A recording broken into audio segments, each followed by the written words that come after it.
Assalamualaikum warahmatullahi wabarakatuh. Hai Sobat Baca, perkenalkan aku Elsa Nafis. Di sini akan memperkenalkan tentang The British in India. Latar belakang awal masuknya Inggris ke India. Yang pertama, hingga abad ke-18, India dan Kekaisaran Ottoman masih memberlakukan hukum Islam dan adat lokal sebagai sistem utama kehidupan sosial dan hukum. Inggris masuk ke India melalui East India Company Age pada 1600-an, awalnya dengan tujuan keuntungan komersial. Pada tahun 1757, Age mulai mendominasi militer India dan memulai kolonisasi besar secara ekonomi dan hukum.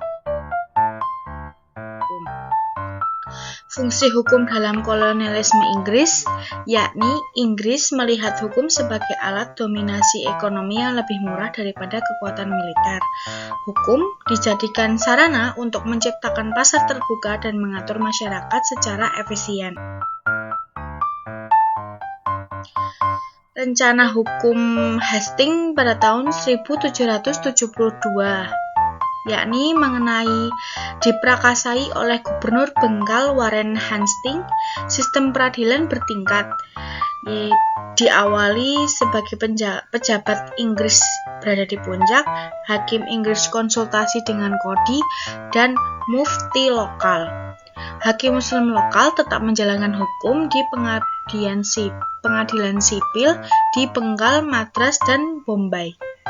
Alat dan norma lokal disiapkan dalam sistem hukum Inggris demi menciptakan sistem hukum universal ala Inggris.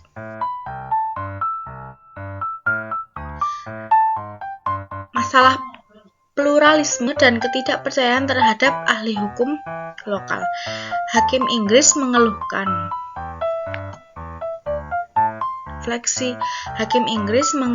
fleksibilitas dan ragam pendapat dalam hukum Islam dan Hindu. Para ahli hukum lokal dianggap tidak loyal dan korup. Sir William Jones mengusulkan kodifikasi hukum Hindu dan untuk mengontrol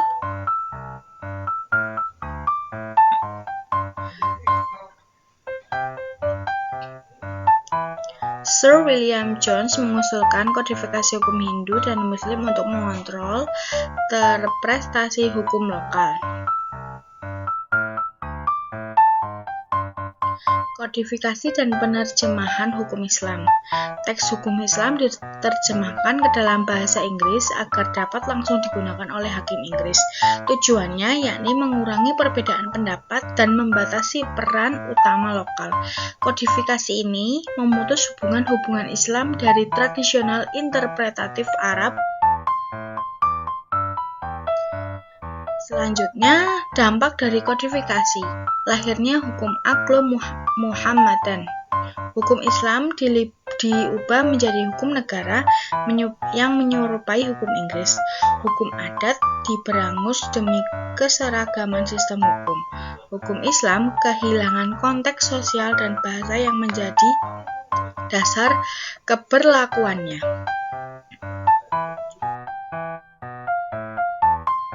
Ciri-ciri hukum Aqlo Muhammadan. Yang pertama, mewakili versi hukum Islam yang tengah disaring melalui sudut pandang Inggris. Yang kedua, terkadang memaksa prinsip hukum Inggris ke dalam hukum Islam seperti keadilan subjektif dan hati nurani. Konflik antara hukum Islam dan negara modern. Yang pertama, Inggris menolak aspek hukum Islam seperti hak keluarga korban dalam kasus pembunuhan. Yang kedua, negara kolonial ingin memonopoli kekuasaan hukum dan kekerasan. Yang ketiga, pandangan ini melahirkan hukum pidana kolonial yang lebih keras daripada hukum Islam. Penghapusan bertahap hukum Islam. Di antara tahun 1790 sampai 1861, hukum pidana Islam digantikan secara total oleh hukum pidana Inggris. Keadilan kolonial lebih represif, lebih sering hukuman mati, kurang rekonsiliasi komunitas. Fokus utama Inggris yakni mengenai ketertiban umum dan perlindungan perdagangan atau otoritas. Perubahan struktur otoritas hukum, diperkenalkan doktrin stare decisis, keputusan pengadilan yang lebih tinggi mengikat pengadilan bawah. Interpretasi hukum berpindah dari multi dan ulama ke pengadilan kolonial dan Dewan Penasihat London. Interpretasi lokal dan fleksibilitas hukum Islam menjadi tidak relevan. Akhir dari hukum Islam di India abad ke-19. Setelah adanya pemberontakan di tahun 1857, hukum Islam digantikan hampir seluruhnya oleh hukum Inggris. Hukum keluarga dan beberapa aspek properti masih dipertahankan.